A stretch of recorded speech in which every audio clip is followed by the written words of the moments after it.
শান্ত আজ অশান্ত হয়ে গেছে। বিপিএল শুরু হতে না হতেই সোশ্যাল মিডিয়ায় ট্রল মাস্টাররা কিবোর্ড নিয়ে রেডি হচ্ছিলেন। শান্ত যখন 8 বলে 2 রান করলেন ট্রল গ্রুপগুলোতে, তখন উৎসবের আমেজ। সবাই ভাবছিল ভাইরে 191 রান তারা করতে নেমে এটা কোন ধরনের কচ্ছপ গতি ইনিংস। কিন্তু ভাই পিকচার আভি বাকি থা। শান্ত ভেতরে তখন কচ্ছপ নয়, একটা ঘুমন্ত আগ্নেয়গিরি ছিল, যেটা ঠিক 9 নম্বর বল থেকে ফাটতে শুরু করলো। সাইমায়েবকে টানা 3 বলে 3-4, আর অমনি ট্রলকারীদের কিবোর্ড লক হয়ে গেল।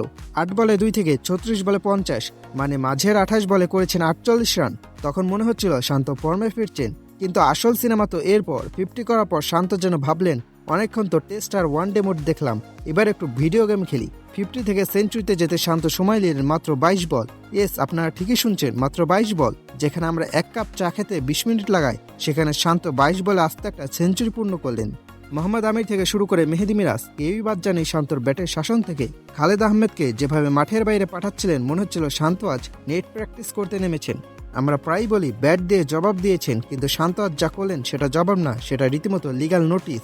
যারা বলেছিলেন শান্ত টি-20তে জায়গা নেই, তাদের জন্য এই 58 বলে সেঞ্চুরিটা ছিল এক বালতি ঠান্ডা জল। শান্ত যেন মুশকি হেসে বললেন, ভাই একটু ধৈর্য ধরেন, ইঞ্জিন গরম হতে সময় লাগে। শান্তর এই ইনিংসে ছিল অভিজাত্য, ছিল পাওয়ার হিটিং, আর ছিল সেই বিখ্যাত শান্তমার্ক আত্মবিশ্বাস। মোহাম্মদ আমিরের মতো বোলারকে যখন একজন ব্যাটার সাবলীলভাবে খেলেন, তখন বুঝে নিতে হবে বস ইজ ব্যাক। বিপিএলে দ্বিতীয় আর ক্যারিয়ারে তৃতীয় টি-20 সেঞ্চুরি। শান্ত আজ বুঝিয়ে দিলেন দিন শেষে ফর্ম সাময়িক, কিন্তু ক্লাস চিরস্থায়ী। যারা গ্যালারিতে বসে শান্ত রান করা নিয়ে বাজি ধরেছিলেন, তারা আজ পকেটে টাকা গুনে বাড়ি ফিরছেন। বিপিএলের শুরুটা যদি এমন অশান্ত হয়, তাহলে টুর্নামেন্টের বাকিটা কি হবে? শান্তর এই ইনিংস কি শুধু একটা ম্যাচ জেতানো ইনিংস, নাকি আসন্ন বিশ্বকাপের জন্য বড় কোনো হুঙ্কার? জাতীয় দলের দরজা কি তার জন্য খুলবে?